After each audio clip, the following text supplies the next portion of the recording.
merupakan atlet tim nasional sepak bola U16. Saya udah nggak mungkin ya Coach ya? Oke, nggak mungkin. Oke, saya tidak akan melama-lama lagi. Dan hari ini setelah Coach Nova memberikan presentasinya pasti sangat menarik untuk teman-teman coach di sini. Akan dibuka sesi pertanyaan yang pastinya sampai jam 7 malam ya Coach ya. Oke, jadi teman-teman persiapkan pertanyaannya karena Coach Nova ada di sini dan pastinya akan menjawab semua pertanyaan teman-teman yang untuk pemain-pemain muda di Indonesia. Kepada Coach Nova dipersilakan waktu dan tempatnya Coach. Kosuki ya, dan top score yang sudah memberikan kesempatan buat saya bisa melakukan sharing dengan pelatih-pelatih di sini. Saya lihat rata-rata usianya masih muda dan mungkin ada yang lebih senior dari saya. Saya izin Pak, saya berikan masukan di sini. Karena saya adanya SSB atau akademi ataupun klub pasti muaranya ada di tim nasional. Dan saya yakin semua pemain yang masuk di SSB, di klub ataupun di akademi, harapannya adalah bisa bermain di tim nasional. Karena saya bersyukur saya bisa bergabung dengan Persib di timnas senior maupun di timnas U23. PR-nya sama, PR-nya adalah masalah skill dasar. Itu terakhir pertama kali coaching datang di sini kita lakukan tes di Kroasia, latihannya kembali seperti di SSB semua. Kita hanya pasangan, satu anak di sini, satu di sana, passing aja. Latihan heading, passing itu yang seharusnya di SSB. Tetapi karena kekurangan kita ada di situ, kita harus mengulangi latihan yang ada di SSB di tim nasional. Karena harusnya menurut beliau harusnya di tim nasional kita sudah bicara masalah taktikal dan tidak perlu bicara masalah individu. Jadi itu membuka dari saya, harapannya apa yang saya inginkan bisa sama-sama dilakukan di SSB agar nanti bisa ada pemanggilan tim nasional dari 16, 19, 23 dan senior, pemain sudah bisa lebih matang. Ini sama nanti saya akan share karena dari PSSI minta ada komunikasi yang baik dengan tim EPA juga ya, tim EPA termasuk di sini saya bisa bicara dengan coaches dari Liga Top Score, harapannya bisa sama semua. Cuma nanti saya minta maaf, ada yang bisa saya share, ada yang nggak bisa karena berkaitan dengan data. Kalau data saya nggak bisa keluar, tapi ada beberapa yang nanti bisa saya share kepada coaches semua untuk bisa belajar di daerahnya masing-masing. Jadi sepak bola, saya bilang sepak bola bukan hanya teknik, taktik, ataupun fisik. Yang saya bicara di sini adalah masalah mental. Mental sangat-sangat menjadi PR yang sangat luar biasa ya. Pertama coaching saat tiba di sini masalah mental pemain Indonesia yang mudah menyerah, yang menurut coaching sangat itu kentara sekali di pemain kita. Jadi di saat main dia nggak mau paksa, saat capek dia nggak mau paksa, itu mental. Saat defense nggak mau ikut defense, saat menyerang nggak mau ikut menyerang, itu saya bicara masalah mental. Karena mental berkaitan dengan fisik. Di sini nanti kita ada sama masalah mental. Apa aja sih yang dari kebetulan ada tim psikolog kami di sini, ada Bu Asti ya yang menyampaikan ada 11 FIFA Youth Mental Strength, tetapi kita hanya mengambil sekitar 4 yang kita bawa dalam menilai melakukan yang kita bawa di timnas U16. Karena agar pemain bisa sukses sampai di timnas senior, terutama masalah mental dan teknik yang dari sini. Oke, lanjut. Ini parameter kami dalam melakukan seleksi, dalam memilih pemain ada 5 aspek di sini ya. 5 aspek di sini. Yang pertama masalah fisik. Masalah fisik sangat penting ya buat saya, dan masalah VO2 max juga sangat penting karena kita punya, nanti saya bisa lihatkan berapa sih VO2 max pemain yang ada saat ini dan target saya itu ada di VO2 berapa. Termasuk masalah tinggi badan, karena coaching sempat sampaikan kelemahan kita kadang kita kalah di postur. Karena kalau kita bicaranya di Asia, pasti postur akan sangat penting. Tapi kalau kita kalau kita di AFF mungkin masih bisa bersaing, tapi kalau udah masuknya di level yang di atasnya, postur akan menjadi hal yang pertama. Ya, lanjut. Ini pentingnya tinggi badan yang saya sampaikan tadi ya. Jadi kalau di sini contohnya di sini Marcelino di 116 kita bisa lihat posturnya, saya lupa postur berapa, tapi kalau yang saya ambil adalah Asnawi. Asnawi itu di saat dia seleksi di timnas U16 dia tingginya sekitar 16. Sekarang tingginya dia di 174. Jadi kalau dari analisa kami, pemain minimal bisa naik tingginya 1 cm per tahun. Jadi kalau batas pemain kan batas tingginya maksimal, dia nggak bisa tinggi lagi setelah usia 20 atau 21. Jadi kalau kenapa saya bilang 175, target saya 175, saat nanti dia di usia 20, kalau dia naik dengan 1 cm minimal 1 tahun, tingginya dia udah sampai 180 atau 179. Tapi kalau kita masukin dengan susu, dengan makanan yang baik, ada pemain yang bisa 1 tahunnya bisa naik sekitar 2 cm. Kalau 175 bisa naik sampai 10 cm kan, pemain kita ada 185 nanti saat dia di timnas. Karena itu tujuannya kenapa saya cari tinggi badan. Ini kebutuhan VO2max kami, jadi untuk menuju AFF kemarin, target saya sih pemain bisa di angka 55 sampai di 60 ya secara VO2max. Kita melakukan latihan, nanti setelah itu saya coba lihatkan VO2max pemain rata-rata di atas 60. Karena yang paling tinggi di sini ada Alfredo sama Mirza kalau nggak salah, dia di 65. Sebenarnya target itu sudah masuk di tujuan saya menuju ke kualifikasi. Tapi saya harapannya dengan posisi dia sekarang di 65, dengan kita latihan yang lebih keras lagi, saya yakin dia masih bisa masuk di levelnya 70. Karena untuk bersaing di sana, saya bilang secara level akan berbeda.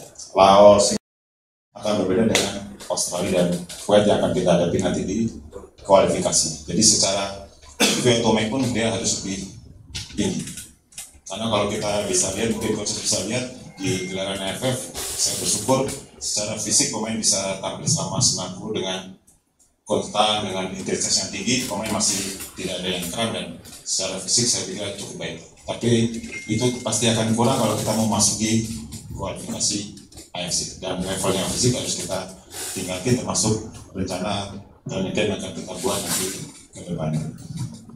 Tesnya juga banyak, ada kita pakai level 1 karena ini fokusnya di pelatih fisik, karena jujur kok saat saya bentuk tim, saya cuma serahkan semuanya ke pelatih fisik. Coach, pokoknya gimana caranya pemain saya bisa bermain dengan filosofi yang saya buat. Saat defense harus ikut defense, saat menyerang harus ikut menyerang, saat transisi harus lakukan pressing, punya bola harus selalu ke depan. Saya serahkan ke coach fisik, bagaimana caranya membentuk itu. Jadi setelah simulasi, kita pakai tes yang. Kenapa saya minta agresif dalam fisik? Karena di saat saya melakukan seleksi di awal, pemain seperti mengatur tenaganya. Oh gimana caranya saya bisa main? Saya seleksi hanya melakukan 2 kali atau setiap pemain hanya melakukan 30 menit. Tetapi pemain memaksa gimana caranya biar saya bisa main 30 menit. Caranya ya kalau defense kalau dia jogging. Oh kalau dia udah fisiknya udah kuat, dia lari lagi. Oh dari itu jogging. Itu yang saya nggak mau di mereka agar apa? Agar secara mental kita juga bisa berubah dari pemain. Jadi pemain mempunyai agresif, termasuk berani duel dengan siapapun. Dengan lawan Australia yang punya stopper yang punya tingginya hampir sekitar 2 meteran, pemain sekali lagi berani untuk berjuang untuk melakukan duel. Jadi itu yang saya cari secara mental. Yang ketujuh, daya juang sama. Saya minta pemain saya tidak pernah mau capek selama dari pertandingan, dan saya nggak mau pemain saya menyerah di. Kalau formasi, saya kembalikan ke coach semua, tapi saya minta mungkin pelatih-pelatih yang di U12 atau di 13, saya minta lebih banyak mengajarkan banyak taktik. Bisa mau pakai 3-4-3 atau 4-4-2 atau 4-2-3-1 atau apapun, itu bisa tergantung dengan situasinya, karena ini yang selalu persiapkan selama di AFF. Kenapa 2 formasi yang di awal ini saya pakai? Pastinya karena saya mengikuti muaranya ini ada di timnas senior.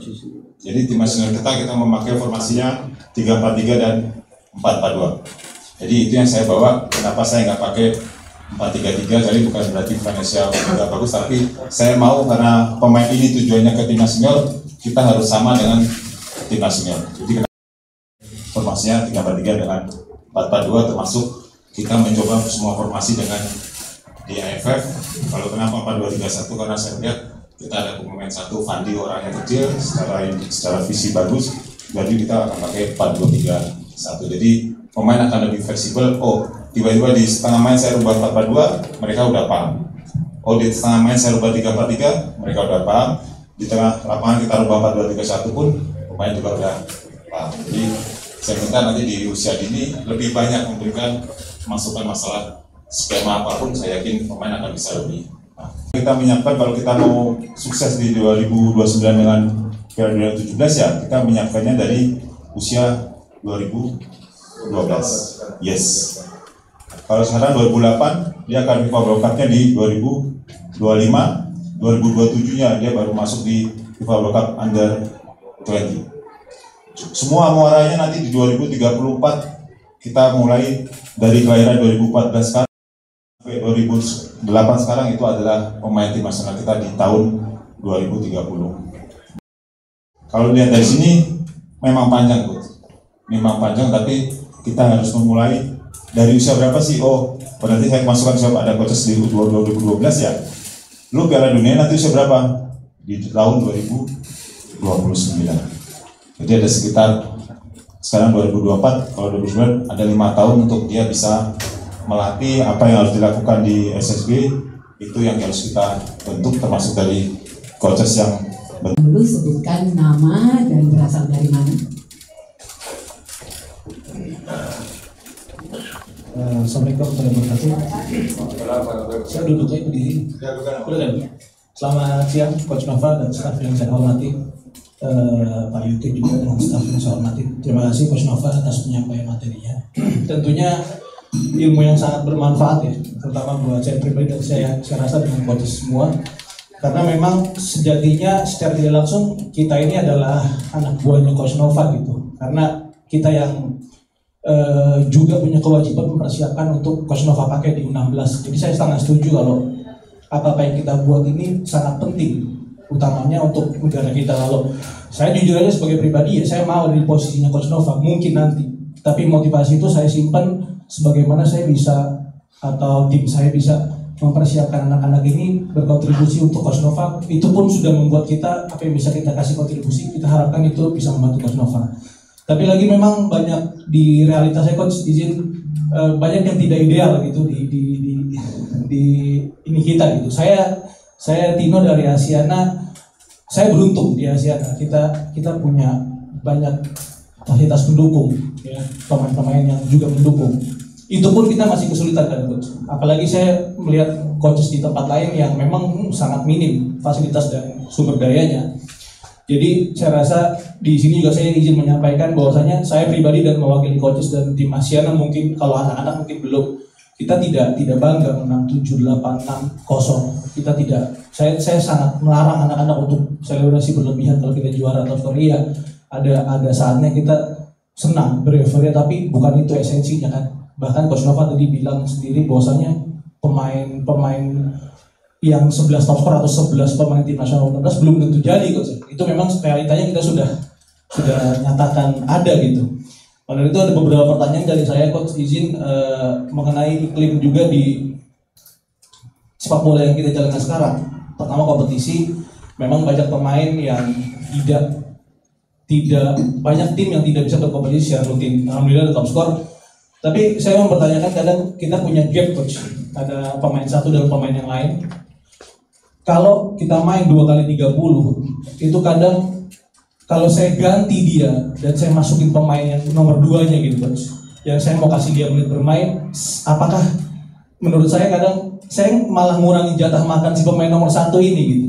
Nah itu kadang menjadi dilema buat saya, karena seperti tadi Coach bilang nggak semuanya bisa jadi. Kenapa kadang kita nggak jadiin yang memang lebih dekat dengan itu, kecuali kalau gapnya tipis-tipis mungkin iya gitu. Tapi kadang saya juga sebagai pelatih punya beban mental mau memberikan menit ke pemain tadi gitu, hak dia juga. Tapi di satu sisi yang lain saya juga nggak mau ngambil jatah makannya si pemain yang 60 menit ini, karena kita punya kendala di situ. Terus yang kedua tadi pertanyaan saya juga, saya setuju masalah fisik. Saya merasakan sendiri ketika kita memperbaiki fisik, banyak hal yang bisa kita lakukan di lapangan, banyak hal yang bisa kita lakukan di permainan. Hanya saja saya sempat suzon lah sama Coach Nova, sampai Coach Nova menjelaskan tadi proses yang progresif. Saya lihat memang timnas U16 dari analisa saya yang memang sangat sederhana, terlalu banyak bola dari, ternyata memang dijelaskan saya jadi paham gitu. Kita tidak melulu main bola itu harus possession dan lain sebagainya. Justru banyaknya bola hilang tapi mencapai satu tujuan itu ternyata memang yang Coach Nova ingin sampaikan ke anak-anak gitu. Itu mungkin yang bisa saya ambil pelajaran yang sangat baik. Yang terakhir mungkin izin Coach, sepulangnya pemain dari sana, saya ada beberapa juga pertanyaan dan perbaikan yang luar biasa. Tadi contohnya masalah scanning dan lain sebagainya. Tapi kadang bagaimana kita mengatasi tekanan-tekanan atau sorotan media kepada anak-anak ini memang luar biasa menjadi, saya rasa momok yang menakutkan ya. Terlalu diangkat juga memang berpengaruh banget. Contoh saya nggak usah sebutkan salah satu pemain, namanya saya nggak usah sebutkan. Dia pulang dari sini, dia bisa izin, Coach saya izin ke mall dulu, ada ceweknya datang dan lain sebagainya. Saya bilang, saya bukan nggak ngizinin, ya silakan kamu lakukan apa yang kamu rasa kamu bisa lakukan secara profesional, tapi saya adalah pelatih bola kamu yang saya tahu ini nggak bisa dilakukan. Tapi saya secara, karena mereka udah beranjak dewasa ya Coach, ada godaan-godaan seperti itu. Tapi saya melihat ini adalah mentalitas kita. Bagaimana cara kita merubah itu Coach? Karena sorotan media yang begitu tinggi, popularitas yang naik, langsung sedemikian rupa datang, saya mau izin jalan dulu Coach dan sebagainya. Kadang kita larang juga nanti bumerang buat kita. Kadang kita nggak larang juga sebaliknya. Jadi saya rasa itu sih Coach yang bisa saya sampaikan. Terima kasih banyak atas ilmunya di siang hari ini. Lagi-lagi esensinya bukan kita juara di sini, kita juga mau berkontribusi buat negara kita, buat Indonesia apapun bidang kita. Dan saya rasa kesempatan pada pagi hari ini atau siang hari ini dari Coach Nova sangat-sangat luar biasa untuk memberikan insight kepada kita harapkan. Terima kasih Coach. Oke, jadi dua sih yang pertama memang masalah yang kita harus memberi kesempatan kepada pemain. Memang itu yang lagi kenapa di contoh saya di AFF kemarin ya, secara kualitas pastinya berbeda antara pemain A, si B, pasti ada gap di sana. Dan memang kalau kita bicara masalah kesempatan, memang kita harus berikan kesempatan kepada semuanya. Bisa aja ikut, misalnya yang tidak tampil di top score, kita bisa ikutin turnamen lain yang levelnya hampir sama, tetapi itu memberi kesempatan kepada mereka yang bermain. Cuma memang masalah, kadang-kadang kita sebagai pelatih kita punya egonya dulu. Kadang kita pelatih, takut kalah gimana ya, owner saya gimana ya. Tapi kita harus punya tujuan kita tuh apa dulu. Mengikuti Liga Top Score itu tujuannya apa? Kita mau memberi kesempatan kepada pemain kah? Atau kalau kita pengen juara? Atau apapun itu, saya kembalikan kepada proses semua di sini. Tapi kita kadang-kadang kita harus bisa tahu kemampuan pemain kita sejauh mana. Karena kalau lihat Top Score kan ada grup ya. Ada di grup ya, bukan sistem gugur ya. Kalau di grup kan kita sering bisa beri kesempatan kepada mereka kapan kita harus turunin pemain tersebut misalnya. Oh kapan kita harus berikan waktu yang banyak. Sama di AFF juga sama pun. Duh saya pasang pemain ini ntar kalah, gue dimaki-maki nih. Itu resiko saya. Tapi kalau resiko itu saya nggak ambil, saya nggak akan tahu bagaimana kualitas pemain saya. Jadi kita pasang 11 pemain inti saya main terus tuh. Bagaimana saya bisa tahu kualitas atau pengalaman pemain saya yang nggak pernah main. Tapi waktunya pasti nggak akan sama. Contoh hanya main 30 menit di awal. Oh saya pasang pemain intinya 10, yang 2 mungkin pemain bukan cadangan ya, pemain lapis keduanya agar bisa. Oh nanti di menit ini dia nggak bisa, saya ganti lagi. Itu dari pelatih, ini seninya melatih tuh. Seninya melatih adalah bagaimana kita bisa, oh saya pasang ini, nanti di babak kedua kalau dia nggak bisa saya ganti ini. Oh dia kalau bisa main ya main terus, tapi kalau nggak bisa saya ganti. Itu menjadi seni kita sebagai pelatih tuh. Jadi misalnya, oh lawannya ini nggak terlalu berat ya, oh belakangnya kalau pasang ini kayaknya ini akan masukkan sih. Oh tapi pasangannya kayaknya harus sama ini nih, agar untuk bisa lakukan cover di sana. Jadi itu tuh menjadi seni kita dalam melatih. Jadi memang kesempatan harus kita berikan kepada semua pemain agar pemain bisa merasakan, oh bermain dengan liga yang kompetitif itu rasanya gimana ya. Kayak di AFF sama, dia mungkin main di EPA bisa menonjol, tapi di AFF secara level pasti akan berbeda. Jadi kenapa saya harus beri kesempatan kepada mereka ya, agar mereka bisa merasakan bermain di liga yang kompetitif seperti apa. Jadi itu bersyukurnya semuanya bisa berjalan baik dengan segala resiko yang ada pastinya. Cuma ya itu segi-seginya kapan saya pasang pemain inti dengan cadangannya atau lapis keduanya harus di compare. Oh lawannya ini nggak terlalu berat nih, oh saya pasang yang ini nggak masalah. Tapi kita harus memberikan kesempatan kepada mereka agar mereka bisa merasakan kompetisi yang kompetitif. Kalau yang kedua sebenarnya nggak dijawab sih. Yang ketiga sih. Ya, yang ketiga. Yang ketiga masalah mental, coach. Kalau itu maksudnya di masalah mental ya, masalah mental memang ini menjadi concern coach dari awal ya. Masalah pertama masalah fisik, masalah mental. Mental pemain Indonesia itu kalau udah menang, coach, besoknya pasti main jelek.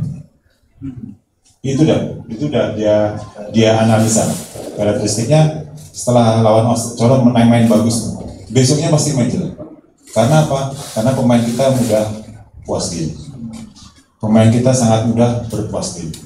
Itu makanya itu yang saya coba di U16 saya rubah, termasuk masalah media ya, masalah media saat wawancara saya gak mau hanya satu orang si A aja. Oh contoh si Mirza terus. Saya minta media harus wawancara semua pemain. Jadi pemain gak merasa oh saya pemain bintangnya di sini, tapi dia merasa oh ternyata di wawancara ada si Daniel waktu kita konversi pers, ada si Mirza. Itu ngomongnya juga gak ada yang benar tuh. Jadi kalau saya ngomong apa aja itu, tapi mereka belajar kan. Tapi kalau dari mental memang pemain kita merasa oh kalau gue dari tim nasional pulang bisa seenaknya. Tapi saya minta pemain bisa harus menjadi role model buat teman-temannya. Kembali dari tim nasional dia harus punya secara attitude, secara role modelnya. Oh apa yang dilakukan di tim nasional dia harus buat di hidupnya. Kalau yang izin tadi ya kita memang harus sedikit keras loh. Harus dikeras dalam arti memang melihat usia. Kalau 12, 13 mungkin kalau kemarin nggak bisa juga. Tapi kalau udah 16 sebenarnya kalau kita kasih tekanan atau nggak boleh sebenarnya dia akan ikut sih sebenarnya. Tapi sekali lagi kita kembalikan ke pemain harus punya mental yang baik ya, karena kenapa di sini saya bilang 11 mental strength ini yang dibuat sama FIFA. Jadi itu yang bisa kita buat agar pemain-pemain kita bisa belajar. Termasuk ini bisa edukasi ke pemain juga. Bisa kumpulin pemainnya, orang tuanya, agar sama-sama paham, oh membentuk pemain itu harus seperti ini. Jadi masalah mental itu yang harus, kelemahan pemain kita itu harus selalu diingatkan agar pemain kita nggak mudah puas diri. Mungkin itu pun jawaban dari saya. Menarik sekali. Physical activity Indonesia. Kita kan memiliki pemain yang berbeda-beda nih bertingkat fisik, antara pemain defense, midfield dan attacking. Bagaimana kita bisa mengetahui kekuatan pemain defense, midfield dan attacking?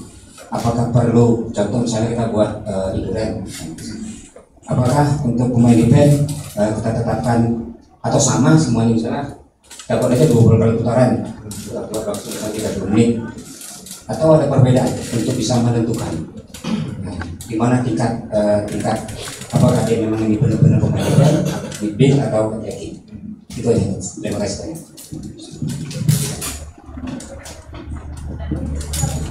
Oke, jadi coba saya jawab, Bu. Jadi memang itu yang terjadi di timnas 16. Kenapa tadi jadi di slide yang kita lihat tadi? Kenapa saya bilang pemain gelandang saya secara virtual masih kurang? Karena pemain gelandang adalah pemain yang banyak melakukan mobilitas di tengah untuk menyerang atau untuk bertahan. Kalau center back mungkin hanya di belakang nggak ada masalah, atau pemain depan mungkin hanya di depan. Tapi kalau gelandang kan dia harus naik turun. Memang secara tadi saya bicara secara standar level fisiknya memang harus sama dulu. Jadi contoh semua pemain di usia ini harus mempunyai level virtual-nya 60. Di situ di saat latihan, saat kita tes, di situ akan kelihatan tuh. Akan kelihatan oh pemain gelandang saya virtual-nya masih segini. Oh pemain attack saya punya level fisik segini. Jadi untuk menyamakan kalau bisa disamakan dulu standar level fisiknya. Baru kita pikir lagi level pemain gelandang sama depan. Kalau di kita yang kita buat, kita tambahin di kilometer larinya, Bu. Jadi pemain depan gelandang secara kilometer, kalau latihannya sebenarnya standarnya misalnya 14 kilo kita buat lari. Oh gelandang ini secara level kurang, kita naikin lagi sekitar 2 kilo. Jadi sedikit mengimprove agar pemain bisa secara virtualnya bisa lebih naik lagi.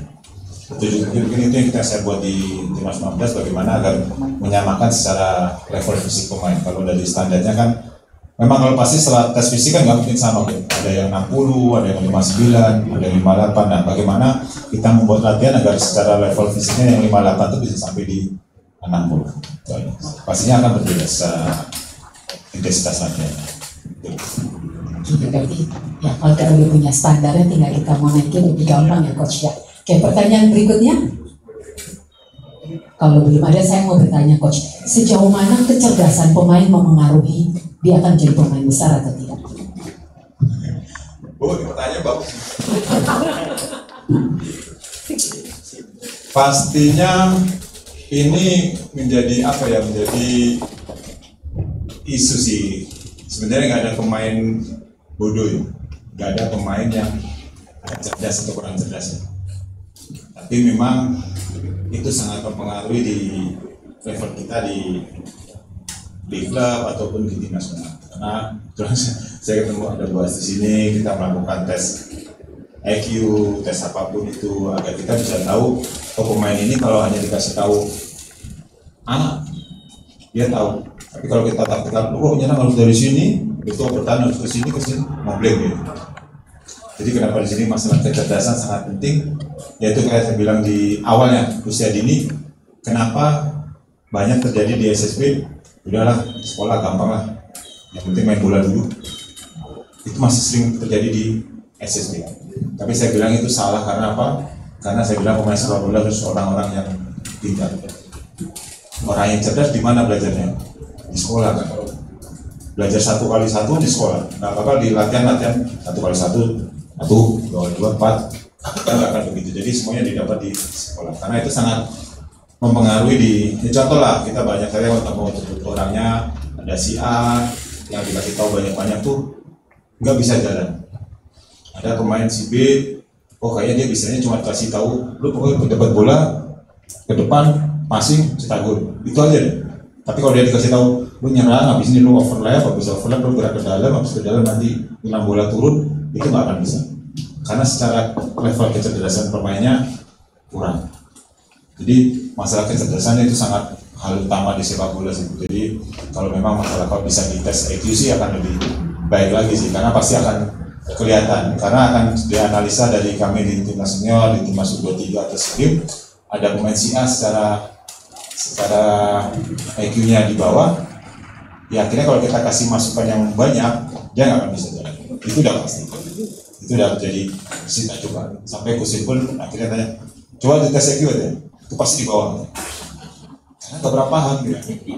Akhirnya setelah kita tahu itu ya, kalau kita main di coaching staffnya, asistennya mau kasih tahu, kata dia udah kasih tahu banyak-banyak, bingung nanti gitu. Ya karena kita tahu, secara kapasitas berpikirnya dia sedikit kurang. Itu yang harus. Kenapa pemain bola saya bilang harus pintar ya, karena mereka mengambil keputusan di lapangan.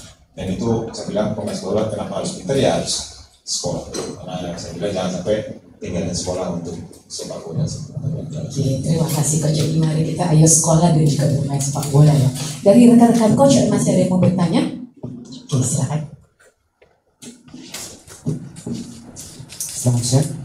Perkenalkan saya Ki Joko dari Nova Sukoharjo. Coach Nova, terima kasih atas insight yang telah diberikan. Mungkin dari kami yang di daerah,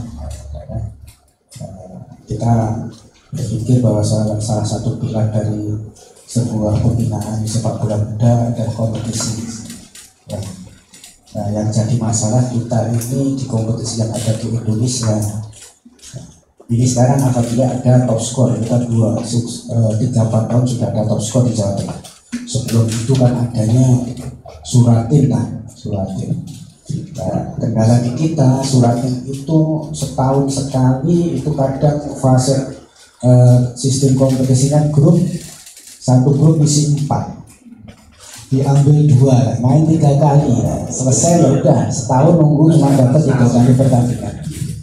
Jadi mohon dari kami, mohon dari Coach Nova yang ada tim timnas bisa mendorong federasi untuk bisa mengambil peran pembinaan ini, mulai dari asprop atau askap, biar usia muda ini juga ada jenjangnya. Jangan sampai federasi yang dikasih wewenang malah tidak mengambil peran itu, malah dari swasta seperti ini.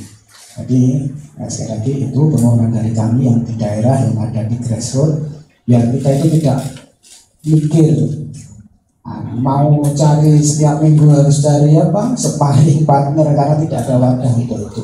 Dan kita kan sebenarnya juga luar biasa, tidak masalah. selama ini kan kita mandiri gitu.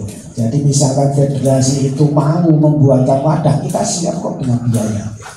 Itu aja. Terima kasih. Masalah ini sangat setuju sih, maksudnya memang anak-anak yang ada di Jakarta akan lebih punya pengalaman karena di Jakarta saya lihat secara kompetisi, secara turnamen cukup banyak ya. Karena itu yang terjadi di tim nasional, di pemain-pemain yang kita panggil dari Asprof, dari kompetisi-kompetisi yang ada di daerah-daerah, saat mereka masuk di Jakarta, dia akan kalah dengan pemain-pemain yang dari Jakarta. Bukannya apa, tapi memang secara pengalaman pertandingan, pengalaman mereka bertanding sangat kurang. Dan itu juga dulu sebelum saya di tim nasional sama saya di Lampung, sini nggak ada di Lampung ya. Jadi di Lampung anak-anak itu pemain terbaik yang ada di Lampung. Tapi kita bawa secara level, dia lolos ke tingkat nasional, sampai di tingkat nasional ya nggak ada apa-apanya sebenarnya. Karena memang dari Jakarta, dari Surabaya, dari Jawa, secara kompetisi lebih kompetitif, lebih banyak. Dan itu pasti akan mempengaruhi dari segi kualitas. Dan apa nanti setelah ini mungkin saya ada bicara dengan PSSI, jadi saya sampaikan juga masalah pembinaan usia dini ini sangat penting karena ya tadi ada Chris bilang tujuannya coach di sini kan ingin pemainnya ada di tim nasional. Dan pemain tim nasional bisa baik kalau kita punya kompetisi yang baik. Tapi kalau kita mau cari pemain yang terbaik, kompetisinya aja nggak ada. Gimana saya mau cari kan? Jadi kalau saya bilang saya harus bisa mencari pemain dari hasil kompetisi yang diselenggarakan oleh PSSI.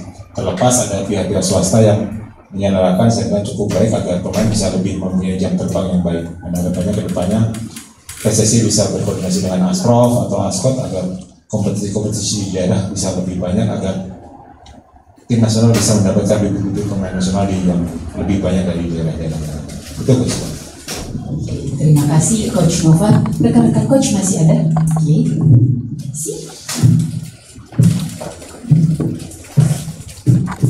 Terima kasih. Saya Dodi Pak dari SSB kecil di Desa Pendowo SC. Kebetulan kami sudah ikut 3 kali Pak untuk LTS dan yang 2 dan 3 sering ketemu PFA juga. Waktu itu di Madiun.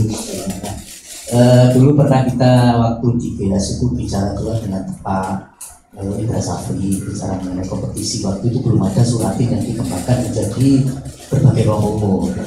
Masih Suratin itu 17 tahun saya. Dan itu pun baru mulai.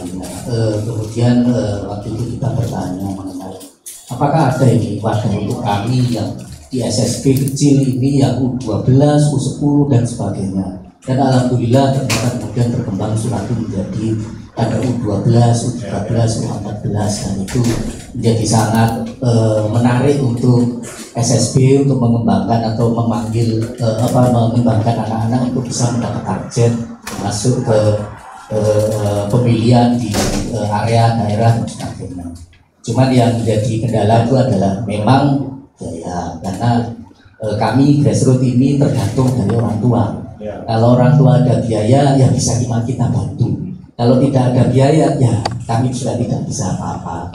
Nah yang menjadi pemikiran kami itu adalah apakah ada sih wadah sebetulnya dari yang sebetulnya sama pertanyaannya dengan PFA. Wadah bagi kami nih untuk yang SSB di desa ini untuk kemana kami menyalurkan anak-anak yang berbakat ini dan sebagainya. Apakah kalau di Surabaya ada liga persebaya, ada liga internal dan sebagainya, kami biasa mengarahkan ke sana. Itu tetapi ya sama saja, artinya kan tetap orang tua yang harus memasukkan ke sana seperti itu. Nah, ya alhamdulillah sudah ada liga top score dan sebagainya yang Fosbi dan sebagainya yang memang, tapi itu memang kan biaya semua dari orang tua.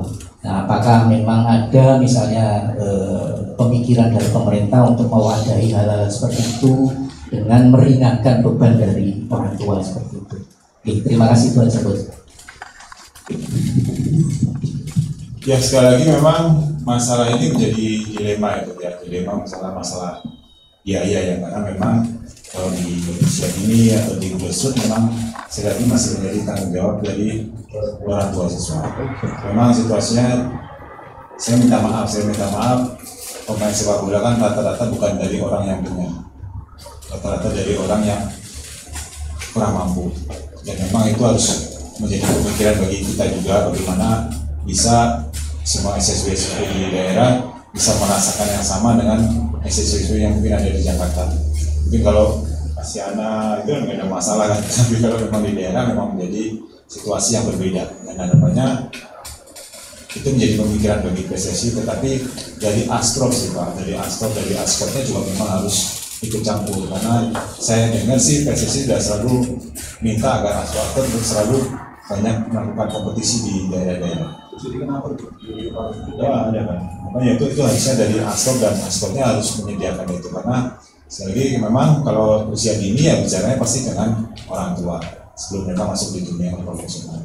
Ya semoga itu jadi pemikiran Pak, nanti bisa ikut, nanti saya coba sampaikan juga, karena kapan saya bisa dengan Pak Erik nanti coba saya sampaikan masalah situasi ini agar yaitu tim nasional 19 tidak kesulitan dalam mencari pemain, dan mencari pemainnya tidak hanya berkutat di Jakarta dan Jabodetabek, tapi pemain tim nasional adalah semuanya dari 3 provinsi. Saya bilang berat untuk membela tim nasional. Nah, itu kedepannya bisa lebih banyak lagi pemain kita yang ada di daerah. Itu Coach. Ya, menarik sekali ya Coach Nova, dan terima kasih Mas Wati juga untuk semua SSB yang ada di Indonesia dari daerah-daerah yang kecil ya. Dan saya masih buka sesi pertanyaan untuk para coach yang masih mau bertanya. Kalau sudah tidak ada, berarti ini adalah akhir dari diskusi kita. Oh, masih ada ternyata. Boleh kok buat coach, apa aja boleh coach.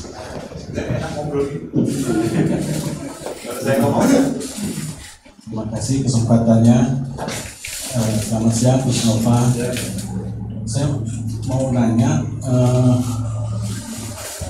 saya sering dengar tim nasional tuh misalnya dari segala level usia sampai senior, kalau kalah pasti alasannya salah satunya yang sering saya dengar mentalnya kurang, kalah mental lah gitu. Bagaimana untuk meningkatkan mental pemain supaya bisa kuat gitu menghadapi turnamen baik regional maupun internasional? Terima kasih. Jadi pertanyaannya bagus. Jadi mental kali Coach sampaikan ini bisa awal datang. Mental pemain terbiasa mudah menyerah. Jadi kenapa saya bilang mudah menyerah, ya kita bisa lihat di lapangan. Jadi kalau pemain udah merasa capek ya dia nggak mau ikut lari misalnya. Terus yang kedua, kalau kita main di levelnya di atas, pemain kita udah merasa kalau kita kalah dengan tim Australia, dengan Kuwait itu udah biasa. Oh, paling kalau kalah ya alasannya karena lawannya lebih bagus. Jadi itu yang dirubah sama coaching di sini. Kenapa saya bicara masalah coaching? Karena coaching sangat konsentrasi masalah mental. Bagaimana dia mencoba merubah mental pemain, mau di saat lawan Australia, mau di saat lawan siapapun, pemain harus punya mental yang kuat. Karena kalau kebiasaannya dari dulu sebelum main kita udah cari alasan dulu. Kita mau lawan Australia itu alasannya lawannya lebih tinggi aja, kita kalah. Itu yang akhirnya tertanam di pemain-pemain kita. Tapi itu yang kita coba rubah, bagaimana mental pemain untuk melawan Australia. Kita coba dulu, karena coach selalu sampaikan kalau kita mau melawan siapapun jangan menjadi pertandingan yang kita sesali. Yang kita sesali adalah kalau ternyata harusnya saya lari nih ya, oh tadi bola tadi harusnya saya heading ya. Itu yang kita menyesal di akhir pertandingan. Tapi bagaimana kita merubah mental pemain agar pemain bisa lebih maksimal lagi di setiap pertandingan. Dan sekarang pun kita bersyukur secara mentalitas pemain, terlepas banyaknya pemain diaspora, secara mental pemain kita sudah cukup baik ya. Sudah ada si Rido, ada si Egi, ada Bintang, secara mental dia cukup baik. Karena kalau kita bicara masalah coach, saya banyak pertanyaan ini. Coach melatih mental itu bagaimana ya? Kalau mental itu harus timbul dari pemain. Kalau kita melatih passing, kita bisa mengajarkan, oh passing itu begini, shooting begini. Tapi kalau mental, kita harus ubah dia dari situasi di latihan. Contoh kita memberikan latihan yang secara standarnya lari 14 kilo itu sebenarnya bukan latihan fisik juga Pak. Selain itu adalah latihan mental. Bagaimana mental pemain bisa melawan rasa capeknya agar dia bisa sampai di 14 kilo itu. Tapi nggak bisa kita tanya, Coach, latihan mental itu apa ya? Sebenarnya di buku pun nggak ada. Mental itu akan timbul di pemain. Bagaimana caranya ya kita membuat di latihan. Di 16 sama, kita bagaimana? Ada pertanyaan, latihan mentalnya gimana kok bisa bagus-bagus itu? Ya latihan mental itu nggak ada di buku, kita nggak bisa di analisa di sini juga nggak bisa. Tetapi bagaimana pemain memaksa pemain agar latihan itu standarnya bisa sampai. Contoh latihan fisik. Latihan fisik itu sebenarnya mental. Latihan fisik itu adalah latihan mental. Selain latihan injury-nya, tapi mental pemain yang bisa kita lihat di situ. Bagaimana pemain bisa mau lari di situ, mau bertahan di situ, mau pressing, mau lari mundur. Itu kita bisa lihat. Saya bisa lihat di semifinal, di final. Saya bisa lihat siapa pemain yang punya mental bagus atau mental. Sebenarnya simpel sekali melihat itu. Karena kalau mental daya jiwa, maksudnya tadi ada 11 mental strength. 11 mental strength kan tadi bukan hanya percaya diri, itu masuk mental, ya kan? Agresif tadi masuk mental, bermain untuk tim itu bermain untuk mental. Jadi mental tidak bisa diajarkan, tetapi itu bisa kita buat dari latihan. Jadi saya bersyukur timnas sekarang bisa berubah, termasuk di timnas nasional kita berubah. Bagaimana saat mereka mau melawan Australia, mau melawan siapapun, jangan takut duluan. Tapi kalau kita udah takut duluan ya kita nggak akan bisa sukses. Dan saya bilang kita jangan pernah buat alasan dulu sebelum selesai pertandingan. Mau lawan siapapun kita harus berusaha dulu. Kita mau lari, kita mau itu yang kita bentuk agar secara mental pemain bisa lebih kuat lagi. Itu mungkin sedikit jawaban dari saya, karena kalau banyak pertanyaan yang latihan mental apa ya? Latihan mental sebenarnya nggak bisa ada di, kalau kita mau latih passing kan bisa. Masih ikut, pastinya harus menang di sini, pengenalan bola bagaimana. Tapi kalau mental memang harus timbul dari latihan yang kita buat.